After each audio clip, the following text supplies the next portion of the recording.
ಮಾಧ್ಯಮದ ಸ್ನೇಹಿತರಿಗೆ ಸ್ವಾಗತಿಸ್ತಾ ಮೈಸೂರು ನಗರಕ್ಕೆ ಪ್ರಥಮ ಬಾರಿಗೆ ರಾಜ್ಯದ ನೂತನ ಮುಖ್ಯಮಂತ್ರಿಗಳಾದಂಥ ಡಿ.ಕೆ. ಶಿವಕುಮಾರ್ ಅವರು ಆಗಮಿಸಲಿದ್ದು ಪ್ರಧಾನಿ ನರೇಂದ್ರ ಮೋದಿ ಅವರ ಕಾರ್ಯಕ್ರಮದ ಒಂದು ಸಂದರ್ಭಕ್ಕೆ ಮೈಸೂರಿಗೆ ಬರಬೇಕಾಗಿದ್ದಂತಹ ಕಾರ್ಯಕ್ರಮವನ್ನ ಜಿಲ್ಲಾ ಕಾಂಗ್ರೆಸ್ ಸಮಿತಿ, ಗ್ರಾಮೀಣ ಜಿಲ್ಲಾ ಕಾಂಗ್ರೆಸ್ ಸಮಿತಿ ಮತ್ತು ಜಿಲ್ಲೆಯ ಎಲ್ಲ ಶಾಸಕರು, ಜಿಲ್ಲೆಯ ಸಚಿವರ ನೇತೃತ್ವದಲ್ಲಿ ಸಭೆಯನ್ನ ಮಾಡಿ ಮನೆ ಮುಖ್ಯಮಂತ್ರಿಗಳನ್ನ ಮಾತಾಡಿ ಅವರು ಒಂದಿನ ಮುಂಚಿತವಾಗಿ ಬರುವಂತೆ ನಾವು ಆಗ್ರಹಿಸಿದ್ದೇವೆ. ಅದರಂತೆ 31ನೇ ತಾರೀಕು ಜುಲೈ ಸಂಜೆ 3 ಗಂಟೆಗೆ ಕಾರ್ಯಕರ್ತರ ಸಮಾವೇಶವನ್ನು ಏರ್ಪಡಿಸಿ ಮಾನ್ಯ ಮುಖ್ಯಮಂತ್ರಿಗಳಿಗೆ ಮೈಸೂರು ನಗರಕ್ಕೆ ಅದ್ದೂರಿಯಾದಂತಹ ಒಂದು ಸ್ವಾಗತವನ್ನು ಕೋರಲು ಸಿದ್ಧತೆಯನ್ನು ಮಾಡಿದ್ದೇವೆ.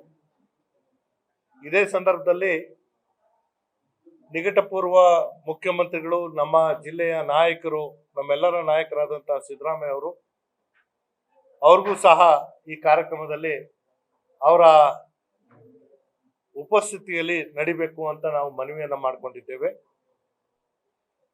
ಆ ಸಂದರ್ಭದಲ್ಲಿ ಪ್ರದೇಶ ಕಾಂಗ್ರೆಸ್ ಸಮಿತಿಯ ಅಧ್ಯಕ್ಷರಾದಂತಹ ಸನ್ಮಾನ್ಯ ಬಿ.ಕೆ. ಹರಿಪ್ರಸಾದ್ ಅವರನ್ನ ಮತ್ತು ಮೈಸೂರು ಜಿಲ್ಲೆಗೆ ಈಗಾಗಲೇ ಎಐಸಿಸಿಯ ವೀಕ್ಷಕರು ನಮ್ಮ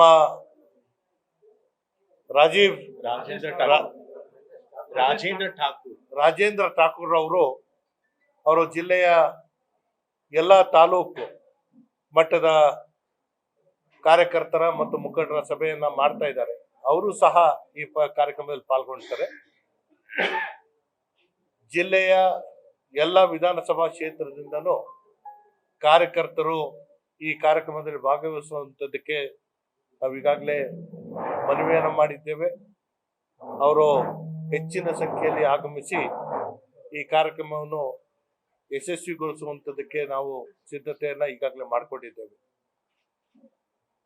ಈ ಹಿಂದೆ 1ನೇ ತಾರೀಕಿಗೆ ಮಾಡಬೇಕು ಅನ್ನೋದಿದ್ದಂತಹ ಕಾರಣದಿಂದ ಪ್ರಧಾನಿಯ ಕಾರ್ಯಕ್ರಮ ಮತ್ತು ಮುಖ್ಯಮಂತ್ರಿಗಳ ಕಾರ್ಯಕ್ರಮಕ್ಕೆ ಬಂದೋಬಸ್ತ್ ಕೊಡುವಂತಹ ವ್ಯವಸ್ಥೆಗೆ ಸ್ವಲ್ಪ ವ್ಯತ್ಯಾಸಗಳಾಗುತ್ತೆ ಅನ್ನೋ ಕಾರಣಕ್ಕಾಗಿನೇ ಮುಖ್ಯಮಂತ್ರಿಗಳು 31ನೇ ತಾರೀಕೆ ಮೈಸೂರಿಗೆ ಆಗಮಿಸ್ತಾರೆ.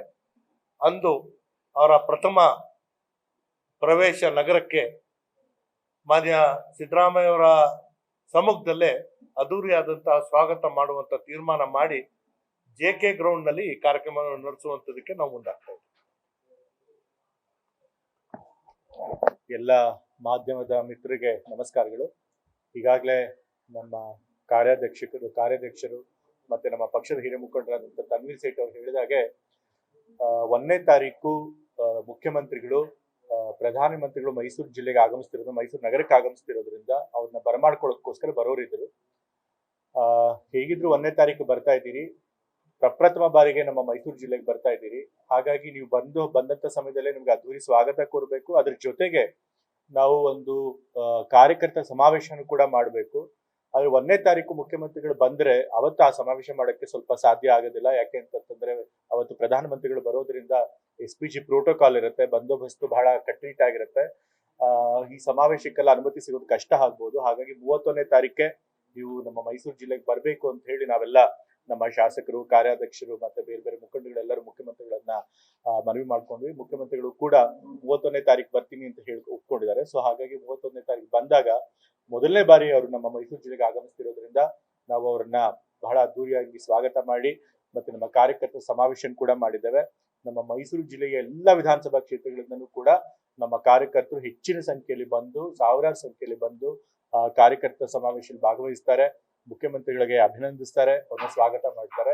ಸೊ ಹಾಗಾಗಿ ಒಂದು ಕಾರ್ಯಕ್ರಮದ ಮಾಹಿತಿಯನ್ನ ನಮ್ಮ ಮಾಧ್ಯಮದವ್ರು ಕೊಡ್ಬೇಕು ಅಂತ ಹೇಳಿ ಒಂದು ನಾವು ಪತ್ರಿಕಾಗೋಷ್ಠಿಯನ್ನ ಕರೆದಿದ್ದು. ಮಾಧ್ಯಮದ ಮಿತ್ರರು ಕೂಡ ಅವತ್ತಿನ ದಿವಸ ಬಂದು ನಮ್ಮ ಕಾರ್ಯಕರ್ತರ ಸಮಾವೇಶನ ಕವರ್ ಮಾಡಿ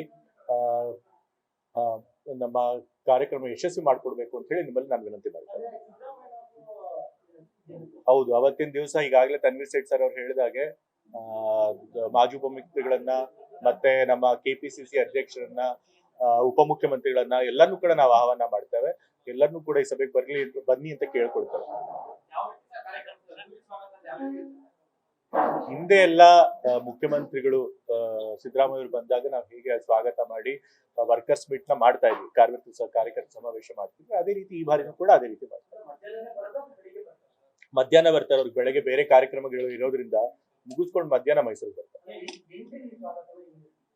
ಅದೆಲ್ಲ ನಾವು ಇನ್ನೂ ತೀರ್ಮಾನ ಮಾಡ್ಬೇಕು. ಯಾಕೆ ಅಂತಂತಂದ್ರೆ ಹಿಂದಿನ ದಿವಸನೂ ಕೂಡ ಸ್ವಲ್ಪ ಭದ್ರತಾ ವ್ಯವಸ್ಥೆ ಇರೋದ್ರಿಂದ, ಕಟ್ಟುನಿಟ್ಟಿನ ಭದ್ರತಾ ವ್ಯವಸ್ಥೆ ಇರೋದ್ರಿಂದ ಎಲ್ಲೆಲ್ಲಿ ಪರ್ಮಿಷನ್ ಸಿಗುತ್ತೆ ನೋಡ್ಬೇಕು. ಮತ್ತೆ ಮುಖ್ಯಮಂತ್ರಿಗಳು ಯಾವ ಮಾರ್ಗದಲ್ಲಿ ಬರ್ತಾರೆ ಅನ್ನೋದು ಕೂಡ ನೋಡ್ಬೇಕು. ಅವರು ಬೈ ರೋಡ್ ಬರ್ತಾರಾ ಅಥವಾ ಬೈ ಫ್ಲೈಟ್ ಬರ್ತಾರಾ ಅದು ಕೂಡ ನಮ್ಗೆ ಇನ್ನೂ ಗೊತ್ತಿಲ್ಲ. ಆದ್ರೆ ಮಧ್ಯಾಹ್ನ ಖಂಡಿತ ಮೈಸೂರಿಗೆ ಬಂದೇ ಬರ್ತಾರೆ. ಸೊ ಅವರು ಯಾವ ಮಾರ್ಗದಲ್ಲಿ ಬರ್ತಾರೆ ಅನ್ನೋದ್ರ ಆಧಾರದ ಮೇಲೆ ನಾವು ಯಾವ ರೀತಿ ಅವ್ರನ್ನ ಸ್ವಾಗತ ಮಾಡಬೇಕು ಮತ್ತೆ ಎಲ್ಲಿ ನಮ್ಗೆ ಅನುಮತಿ ಸಿಗುತ್ತೆ ಅದನ್ನ ಆಧಾರದ ಮೇಲೆ ನಾವು ತೀರ್ಮಾನ ಮಾಡ್ತೇವೆ. ಆದ್ರೆ ಕಾರ್ಯಕರ್ತ ಸಮಾವೇಶ ಮಾತ್ರ ಬಹಳ ಅದ್ದೂರಿಂದ ಮಾಡ್ತೇವೆ. ಮುಖ್ಯಮಂತ್ರಿಗಳಿಗೆ ನಮ್ಮ ಜಿಲ್ಲೆಗೆ ಬರ್ತಿರೋದನ್ನ ಮೊದಲನೇ ಬಾರಿಗೆ ಬಹಳ ಗೌರವಿತವಾಗಿ ಅವ್ರನ್ನ ಬರಮಾಡ್ಕೊಂಡು ಅವ್ರಿಗೆ ಅಭಿನಂದನಾ ಸಮಾರಂಭ ಕೂಡ ಮಾಡ್ತೇವೆ.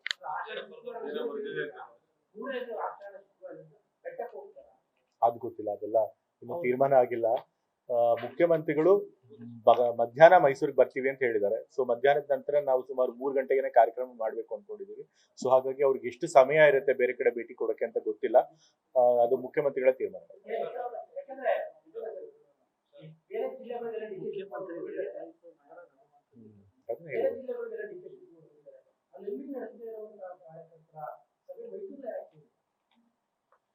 ನಮ್ಮ ಜಿಲ್ಲೆಯಲ್ಲಿ ಯಾವಾಗ್ಲೂ ಕೂಡ ಅದೇ ಪದ್ಧತಿ ಇದೆ. ಹಿಂದೆ ಮುಖ್ಯಮಂತ್ರಿಗಳು ಸಿದ್ದರಾಮಯ್ಯ ಅವರು ಇದ್ದಾಗ ಕೂಡ ಅವ್ರು ಮುಖ್ಯಮಂತ್ರಿಗಳಾಗಿ ಜಿಲ್ಲೆಗೆ ಬಂದಾಗ ನಾವು ಕಾರ್ಯಕರ್ತರ ಸಮಾವೇಶ ಮಾಡಿದ್ವಿ. ಸೊ ಅದೇ ಪದ್ಧತಿನ ಈಗಲೂ ಕೂಡ ಮುಂದುವರಿಸ್ತೀವಿ. KPCC ಆರ್ಡರ್ ಅಲ್ಲ, ನಮ್ಮ ನಗರ ಮತ್ತು ಗ್ರಾಮಾಂತರ ಜಿಲ್ಲಾ ಕಾಂಗ್ರೆಸ್ ಸಮಿತಿಯವರು ತೀರ್ಮಾನ ಮಾಡಿರುವಂತದ್ದು. ಯಾಕೆಂದ್ರೆ ಹಿಂದೆ ಕೂಡ ನಾವು ಅದೇ ರೀತಿ ಮಾಡ್ತೀವಿ. ಸೊ ಈ ಬಾರಿನೂ ಕೂಡ ಅದೇ ಪದ್ಧತಿಯನ್ನು ಮುಂದುವರಿಸಿಕೊಂಡು ಹೋಗ್ಬೇಕು. ನೂತನವಾಗಿ ಮುಖ್ಯಮಂತ್ರಿಗಳಾಗ ನಮ್ಮ ಜಿಲ್ಲೆಗೆ ಮೊದಲನೇ ಬಾರಿ ಬಂದಾಗ ಹಿಂದೆ ನಾವು ಹೇಗೆ ಮುಖ್ಯಮಂತ್ರಿಗಳನ್ನ ಸ್ವಾಗತ ಮಾಡಿದ್ವಿ ಆ ರೀತಿ ಈ ಬಾರಿನೂ ಮಾಡ್ಬೇಕು ಅಂತ ಹೇಳಿ ತೀರ್ಮಾನ ಸಾವಿರಾರು ಜನಸಂಖ್ಯೆಯಲ್ಲಿ ಸೇರ್ತಾರೆ.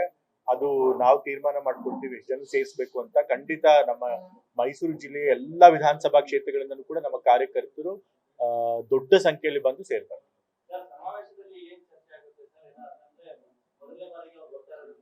ಈಗ ಕಾರ್ಯಕರ್ತರ ಸಮಾವೇಶ ಅಂದಾಗ ಕಾರ್ಯಕರ್ತರ ಸಮಾವೇಶ ಹಿಂದೆನೂ ಮಾಡಿದ್ದೀವಿ. ಮುಖ್ಯಮಂತ್ರಿಗಳು ಸಿದ್ದರಾಮಯ್ಯ ಇದ್ದಾಗ ಕೂಡ ಕಾರ್ಯಕರ್ತರ ಸಮಾವೇಶ ಮಾಡಿದ್ವಿ.